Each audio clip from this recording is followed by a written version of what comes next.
Selamat pagi Bapak dan Ibu Jemaat sekalian. Mari kita mulai kebaktian kita pada pagi hari ini. Saya undang Bapak dan Ibu Jemaat sekalian untuk bangkit berdiri. Kita masuk ke dalam saat teduh.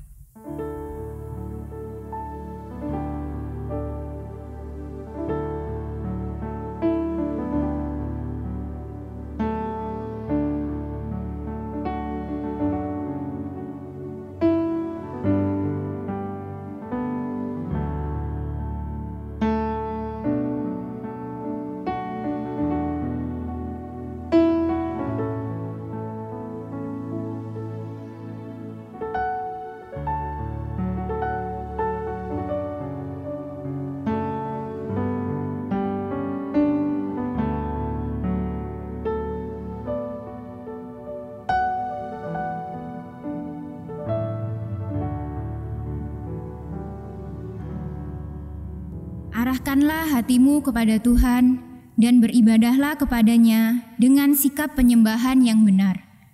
Bahwasannya pertolongan kita adalah dalam nama Tuhan yang menjadikan langit dan bumi, dan yang tidak pernah meninggalkan hasil buatan tangannya.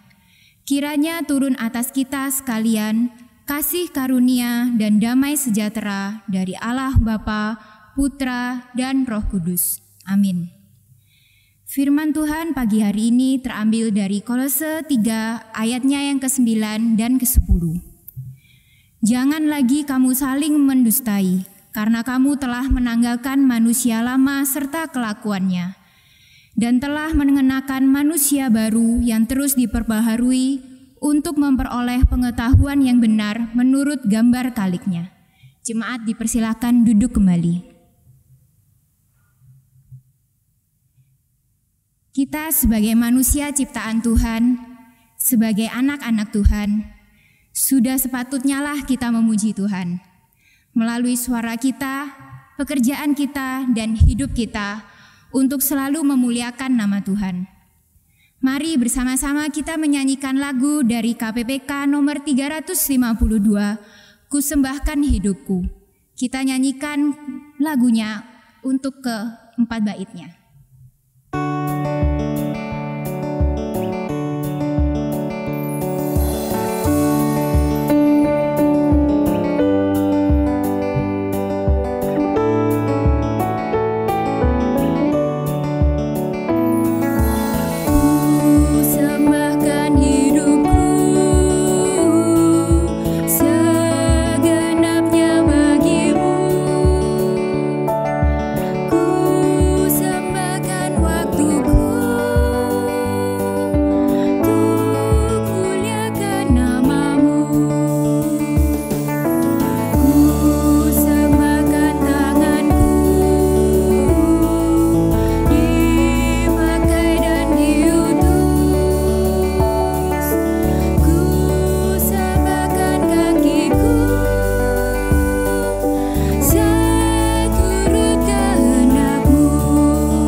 Kita akan sama-sama masuk ke dalam doa pengakuan dosa.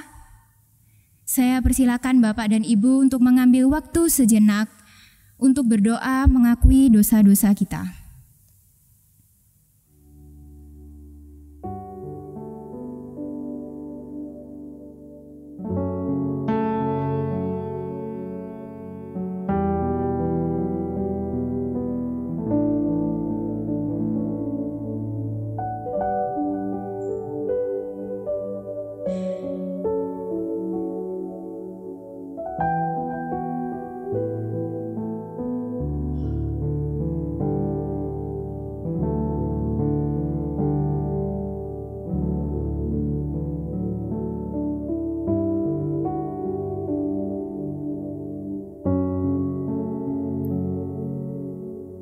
Bapa yang bertakhta di dalam kerajaan surga. Pada kesempatan hari ini, kami datang ke hadirat-Mu untuk mengakui segala dosa dan pelanggaran yang telah kami perbuat, baik dalam pikiran, perkataan, maupun perbuatan, baik yang disengaja maupun tidak disengaja. Sering kami lalai dan lari dari perintah-Mu. Kami memberontak terhadap-Mu sehingga menyakiti hati sesama kami, bahkan menyakiti hati-Mu. Karena itu ya Bapa, mohon ampuni dosa dan kesalahan kami. Ajarlah kami untuk hidup seturut kehendak-Mu, dan bawa kami untuk lebih dekat kepadamu. Di dalam nama Tuhan Yesus kami telah berdoa dan mengakui dosa kami. Amin. Bagi setiap kita yang telah mengaku dosa di hadapan Allah, dengarkanlah berita anugerah yang terambil dari 1 Korintus 7 ayatnya yang ke-23. Kamu telah dibeli dan harganya telah lunas dibayar. Karena itu, janganlah kamu menjadi hamba manusia. Jemaat sekalian dipersilahkan untuk duduk kembali. Petunjuk hidup baru terambil dari Matius 5 ayatnya yang ke-13 hingga ke-16. Garam dunia dan terang dunia. Kamu adalah garam dunia. Jika garam itu menjadi tawar, dengan apakah ia diasinkan? Tidak ada lagi gunanya selain dibuang dan diinjak orang. Kamu adalah terang dunia. Kota yang terletak di atas gunung tidak mungkin tersembunyi. Lagi pula, orang tidak menyalakan pelita lalu meletakkannya di bawah gantang, melainkan di atas kaki dian sehingga menerangi semua orang di dalam rumah itu. Demikian hendaknya terangmu bercahaya di depan orang, supaya mereka melihat perbuatanmu yang baik dan memuliakan Bapamu di surga.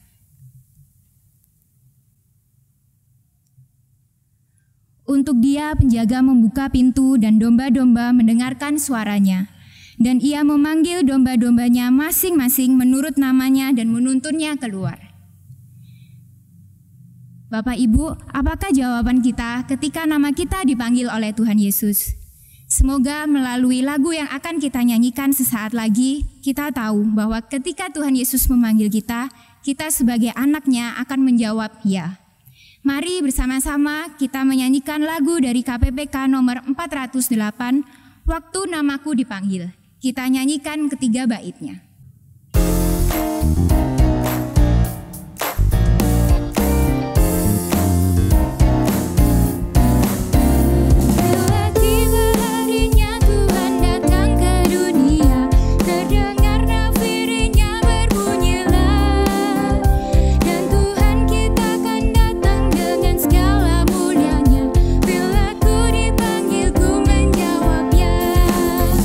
Bila namaku dipanggil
mari bersama-sama kita mengakui pengakuan iman rasuli. Aku percaya kepada Allah, Bapa yang Maha Kuasa, Khalik langit dan bumi, dan kepada Yesus Kristus, Anaknya yang tunggal, Tuhan kita, yang dikandung daripada Roh Kudus, lahir dari anak darah Maria, yang menderita sengsara di bawah pemerintahan Pontius Pilatus, disalibkan, mati, dan dikuburkan, turun ke dalam kerajaan maut. Pada hari yang ketiga, bangkit pula dari antara orang mati, naik ke surga, duduk di sebelah kanan Allah, Bapa yang Maha Kuasa. Dan dari sana Ia akan datang untuk menghakimi orang yang hidup dan yang mati. Aku percaya kepada Roh Kudus, gereja yang kudus dan am, persekutuan orang kudus, pengampunan dosa, kebangkitan tubuh, dan hidup yang kekal. Amin. Doa syafaat akan dipimpin oleh penginjil Ernawati. Mari bersama-sama kita berdoa. Bapa, kami bersyukur pada pagi hari ini kembali Engkau memberikan kesempatan untuk kami boleh bersama-sama datang kepada Tuhan melalui ibadah di rumah kami masing-masing. Kami tetap berharap memohon kepada Tuhan. Dalam situasi yang sampai hari ini Tuhan izinkan kami jalani, biarlah kami tetap bersatu hati berdoa kepada Tuhan, karena Engkaulah satu-satunya pengharapan hidup kami. Pada pagi hari ini kami mau berdoa untuk jemaat Tuhan yang sampai hari ini masih mengalami kelemahan tubuh ataupun dalam proses kesembuhan. Kami terus berdoa untuk Bapak Chandra Surya, berdoa untuk Ibu Suprapti. Kami juga terus berdoa untuk Bapak Heri Cahyanto. Kami juga berdoa untuk Bapak Edi Suartono, jemaat dari Pos PI Donomulyo. Kiranya Tuhan Engkau yang menolong mereka. Di tengah-tengah kelemahan tubuh yang dialami, kuasa Tuhan berkarya dalam kehidupan mereka hari lepas hari. Engkau yang memberikan kekuatan, Engkau yang memberikan penghiburan. Engkau juga yang memakai makanan, minuman, obat menjadi sarana di mana Tuhan menyembuhkan. Kami juga terus berdoa untuk keluarga yang boleh dengan setia menjaga, merawat, menemani. Kasih sayang Tuhan nyata dalam kehidupan mereka. Biarlah mereka yang sudah mulai sembuh, kiranya Tuhan juga yang akan terus menolong, dan Tuhan juga yang akan terus memulihkan secara total, sehingga setiap harinya dapat kembali beraktivitas dengan kesehatan dan kekuatan yang daripada Tuhan. Kami juga teringat untuk Ibu Isa, kami juga teringat untuk Bapak Ardianto, kami juga teringat untuk Ibu Yuli, adik daripada Ibu Toto. Kami terus berdoa untuk mereka semuanya. Kiranya Tuhan nyatakan kuasa-Mu bagi kehidupan mereka, menyembuhkan, dan Tuhan juga memulihkan. Terima kasih Tuhan. Pagi ini kami juga berdoa untuk jemaat Tuhan yang bergumul dengan keadaan ekonomi. Kiranya Tuhan Engkau yang memberkati. Melalui setiap pekerjaan yang Tuhan percayakan, Engkau yang melimpahkan berkat-berkat Tuhan. Dalam situasi sulit yang hari ini dihadapi, mungkin ada yang berhenti dari setiap pekerjaannya. Mungkin juga ada yang mengalami kesulitan dengan keuangan mereka di rumah mereka masing-masing, di keluarga mereka masing-masing. Mungkin juga ada yang bergumul untuk kehidupan mereka hari lepas hari, berkaitan dengan anak-anak sekolah, berkaitan dengan banyak hal. Kiranya Tuhan Engkau menolong supaya melalui itu semuanya mengajarkan untuk tetap berharap hanya kepada Tuhan saja. Kami tahu bahwa masa-masa ini Tuhan izinkan untuk kami bisa lewati dengan tetap belajar rendah hati, kami mengandalkan Tuhan. Kami juga berdoa untuk bangsa dan negara kami. Kiranya Tuhan Engkau yang akan terus menolong supaya negeri kami dipulihkan oleh Tuhan. Biarlah masa pandemi ini akan terus kami gumulkan di hadapan Tuhan dan kami bisa lewati bersama-sama. Satu hal yang kami tahu, semuanya akan bisa berakhir tepat pada waktunya sebagaimana yang Tuhan kehendaki. Dan biarlah kami juga akan terus berharap supaya Tuhan juga yang memberikan hikmat buat pemimpin negara kami di dalam menjalankan setiap tugas dan tanggung jawabnya, mengambil setiap keputusan-keputusan. Biarlah hikmat Tuhan yang akan menyertai. Kami juga berdoa untuk aparat keamanan. Kami juga berdoa untuk para medis. Kiranya Tuhan Engkau menolong mereka, memberikan kekuatan. Engkau juga menolong mereka, memberikan kesehatan, menjaga, melindungi dalam menjalankan tugasnya. Kami juga berdoa untuk para pasien. kiranya Tuhan juga Engkau yang akan menyembuhkan. Biarlah melalui pengobatan-pengobatan menjadi sarana di mana Tuhan Engkau menyembuhkan. Kami percaya Tuhan juga menjaga melindungi masing-masing keluarga mereka. Terima kasih Tuhan, menjadi kesedihan kami bersama dalam situasi ini, menjadikan keprihatinan kami bersama.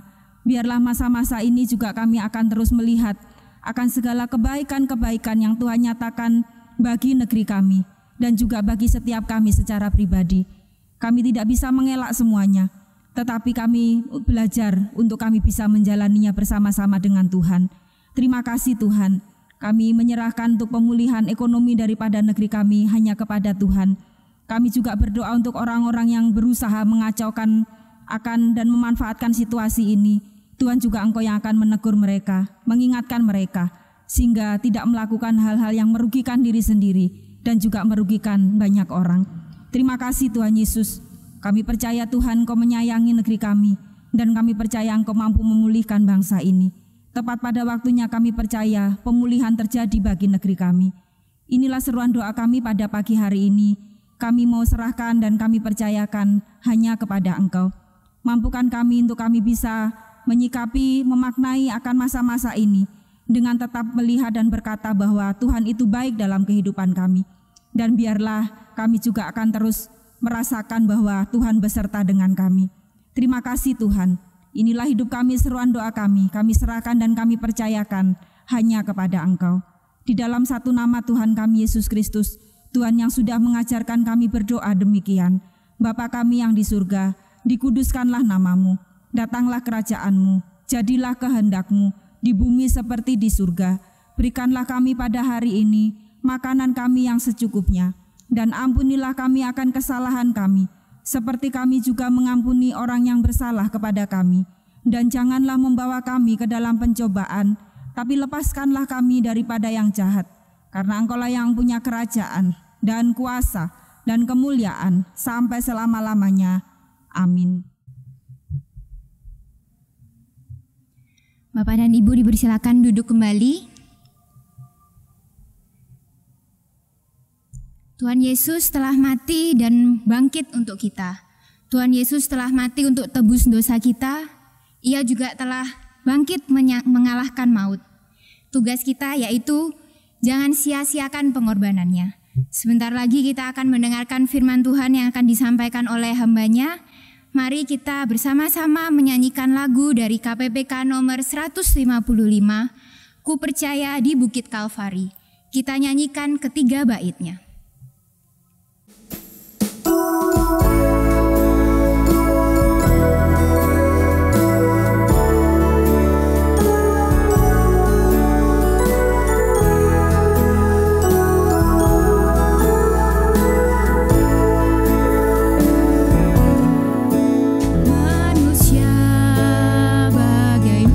Musafir dalam dunia, tiada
Jemaat yang kasih dalam Tuhan Yesus Kristus, Shalom.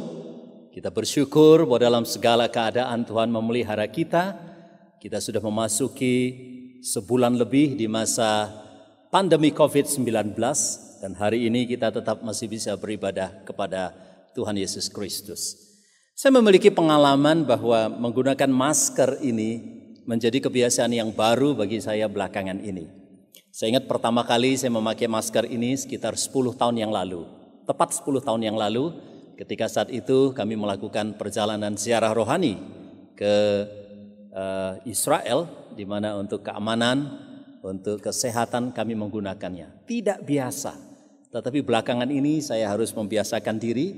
Ke kantor saya memakai, demikian juga keluar untuk keperluan saya memakai. Ini adalah hal yang baru bagi saya. Hal yang baru berikutnya adalah saya harus sering mencuci tangan. Memang saya tidak ada kesulitan dengan mencuci tangan. Namun belakangan ini mencuci tangan ini adalah hal yang spesial karena untuk menghindarkan kita dari virus COVID. Dan yang ketiga adalah menjaga jarak. Saya orangnya kepengen dekat, hangat dengan sesama, tetapi belakangan ini kita harus menjaga jarak. Saudara, semuanya ini kita setuju melakukannya karena kita sedang dalam kondisi wabah yang begitu besar ini. Tapi bagaimana dengan kehidupan kerohanian kita?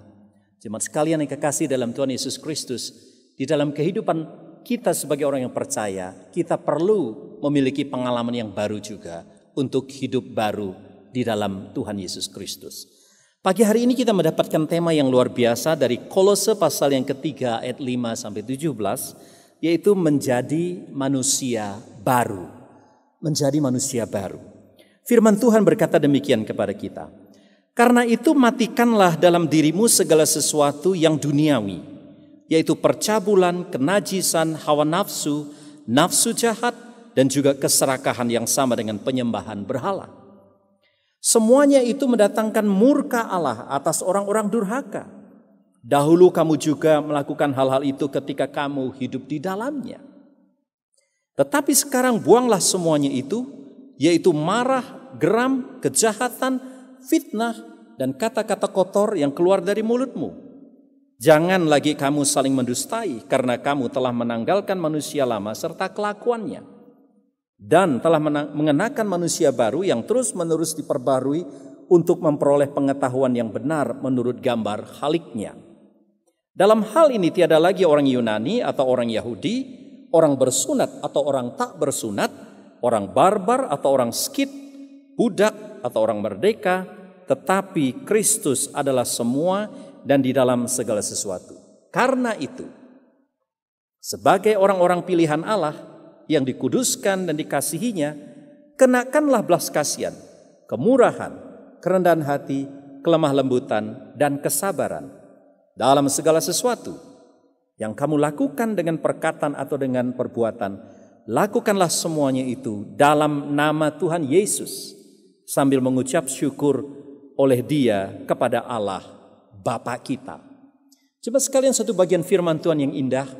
Kalau WHO melalui program kesehatan dan demikian juga dianjurkan kepada negara-negara menjaga agar tubuh kita sehat sehingga kita selamat dari virus ini, maka firman Tuhan pada pagi hari ini menolong kita untuk memiliki kehidupan yang baru. Namun pertanyaannya, bagaimana cara memiliki kehidupan baru? Apa yang harus kita lakukan? Firman Tuhan dalam bagian ini mencatat yang pertama, jemaat sekalian, jemaat yang kekasih dalam Tuhan, yaitu kita harus hidup di dalam kekudusan. Hidup di dalam kekudusan. Jemaat sekalian, Rasul Paulus di dalam pasal yang pertama kitab Kolose ini ayat 13-27 mencatat bahwa kematian dan kebangkitan Kristus itu memberikan dampak yang luar biasa, yaitu melepaskan kita dari kuasa kegelapan. Memindahkan kita dari kegelapan kepada kerajaan Allah, menebus kita dari segala dosa kita, mendamaikan kita dengan Bapa kita, dan memberi pengharapan baru. Sehingga orang-orang yang mendengar pemberitaan Paulus, khususnya jemaat di Kolose itu, menjadi percaya kepada Yesus Kristus. Namun saat itu ada di antara mereka yang masih hidupnya lama, yaitu hidup di dalam dosa. Karena itu Paulus katakan di dalam bagian ini, matikanlah. Kata-kata ini keras sekali jemaat sekasih yang dalam Tuhan. Kata matikanlah ini berbicara tentang pola hidup lama yang harus dimatikan. Sama seperti kita menghadapi virus ini yang belum ada vaksinnya, tetapi sebenarnya sistem di dalam tubuh kita, kalau kita kuat, virus ini bisa musnah, bisa mati karena berbahaya. Dan saudara yang kekasih dalam Tuhan, firman Tuhan katakan di sini apa yang harus dimatikan, yaitu pola hidup yang lama, percabulan. Ini berbicara tentang kekudusan kehidupan seks. Demikian juga kenajisan, hawa nafsu, keserakahan, kemarahan, geram, fitnah, dusta, kejahatan dan perkataan kotor. Kita yang telah mengaku percaya kepada Yesus Kristus, 2 minggu yang lalu kita merayakan Paskah. Apakah kehidupan kita masih berkecamuk dengan hal ini? Hari ini firman Tuhan katakan kepada kita, matikanlah semuanya itu. Kalau kita juga kepingin agar virus corona ini bisa musnah, lebih-lebih lagi virus-virus yang ini, percabulan, kenajisan, hawa nafsu, keserakahan, kemarahan, geram dan seterusnya, bila juga dimatikan dari tengah-tengah kehidupan kita. Dengan demikian kita hidup dalam kekudusan dan kita bisa menjadi manusia baru. Cara yang kedua jemaat yang kekasih di dalam Tuhan Yesus Kristus adalah hidup dalam keagungan Yesus Kristus. Hidup dalam keagungan Yesus Kristus. Di masa pandemi COVID-19 ini juga banyak kita melihat pemimpin negara yang satu dengan yang lain saling menyalahkan, saling menuduh. Bahkan ada di antara mereka juga saling menganggap diri benar, diri kuat. Tetapi di dalam ayat yang ke-11, Kolose 3 ayat yang ke-11 ini Paulus juga mengindikasikan ada orang-orang yang membanggakan karena kelahirannya masa lalu, karena warga negaranya, karena agamanya, karena kebudayaannya dan karena status sosial. Paulus menyebutkan di sana tidak ada lagi orang Yunani dan orang Yahudi. Orang Yunani memandang diri mereka begitu tinggi, berbudaya, berpengetahuan, dan memandang orang-orang bukan Yunani yang gak bisa bahasa Yunani pada waktu itu dianggap orang rendah, orang tidak berperadaban, uncivilized. Orang Yahudi menganggap diri mereka lahir sebagai bangsa istimewa. Mereka punya Taurat, mereka bangsa pilihan Allah. Yang bukan Yahudi dianggap kafir dan pantas untuk dibinasakan. Mereka berdua ini memandang bahwa ada orang yang bersunat itu lebih tinggi lagi statusnya. Dan golongan Yahudi maupun Yunani memandang orang barbar pada waktu itu adalah orang yang tidak berbudaya, orang yang kasar.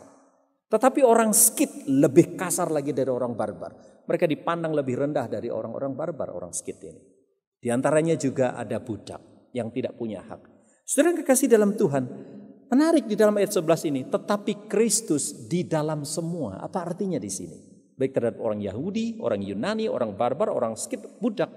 Yesus di dalam semua artinya Yesus yang menciptakan kita semua. Mari kita di dalam Kristus percaya menerima semuanya ini. Selama ini kita melihat tidak ada satu bangsa pun yang luput dari pandemi ini. Semua bangsa, semua suku, semua orang kaya miskin. Tetapi hal ini sebaliknya dalam hal positif kita melihat Yesus untuk kita semua. Mari kita hidup mengagungkan Yesus, meninggikan Yesus. Tidak ada lagi yang bisa kita banggakan. Dan itu adalah ciri kehidupan baru yang kedua, yaitu mengagungkan Yesus. Yang ketiga yang terakhir adalah bagaimana caranya kita hidup memiliki kehidupan yang baru, yaitu hidup kita bagi kemuliaan Allah. Ayat yang ke-12 sampai ayat yang ke-17 ini mengatakan kepada kita, apapun yang kita katakan dan yang kita pikirkan, lakukanlah semuanya itu di dalam Yesus Kristus untuk kemuliaan Bapa kita. Nah, kalau kita mau hidup di sini, memuliakan Allah, tentu harus terekspresi dengan relasi-relasi kita. Dalam relasi terhadap sesama kita, mari kita menunjukkan belas kasihan, kemurahan, kerendahan hatian, lemah lembut, kesabaran, pengampunan dan kesatuan. Kita melihat ada banyak orang yang berbagi, berderma di masa-masa ini karena banyak orang yang membutuhkan. Lebih-lebih kita anak-anak Tuhan harus jauh lebih menunjukkan belas kasihan lagi. Orang-orang di luar saja melakukannya. Sekarang relasi dengan diri sendiri sebagai orang yang percaya Kristus untuk memuliakan Allah. Apa yang harus kita lakukan? Yaitu kita hidup damai dengan diri kita. Tidak nyaman memang dikurung di rumah, bekerja di rumah, semua terbatas. Tapi mari kita merenungkan diri, adakah kedamaian dalam hati kita? Perkataan kita dikatakan oleh Alkitab di sini. Apakah melakukan perkataan yang dituntun oleh Kristus, serta ada hikmat dari Kristus? Ini dalam relasi kita dengan pribadi. Dan relasi dengan Allah seperti apa? Lakukanlah semuanya itu dan katakanlah semuanya itu dengan rasa syukur untuk memuji Allah Bapa kita di dalam Tuhan Yesus Kristus. Masa-masa ini memang sulit, tetapi mari kita belajar bersyukur dalam segala keadaan. Jemaat yang saya kasih di dalam Tuhan Yesus Kristus, kalau Paskah yang kita rayakan 2 minggu yang lalu, Kristus mati, tetapi dia dibangkitkan. Dia memiliki tubuh baru. Dia juga akan memberikan kita tubuh yang baru. Namun hari-hari ini, mari kita memiliki kehidupan yang baru. Cara hidup yang bergairah, yang penuh dengan kesegaran. Caranya adalah hidup dalam kekudusan. Hidup meninggikan Kristus. Dan segala yang kita lakukan demi untuk memuliakan Allah Bapa kita. Dengan 3 ciri ini, jemaat kekasih dalam Yesus Kristus, maka menandakan, membuktikan kita adalah orang-orang yang memiliki hidup baru. Kiranya Tuhan Yesus memberkati kita, Tuhan Yesus menolong kita sekalian. Haleluya. Amin. Mari jemaat sekalian kita mengakhiri ibadah kita pada hari ini. Buka hati dan terimalah berkat Tuhan. Kiranya kasih karunia dan damai sejahtera dari Allah Bapa, dari Tuhan Yesus Kristus dalam persekutuan dengan Allah Roh Kudus memberkatimu, melimpah di dalam hidupmu, menjalani kehidupan di masa pandemi COVID-19 ini. Sampai masa ini berakhir, seterusnya dan selama-lamanya berkat Allah melimpah atas hidup saudara. Amin.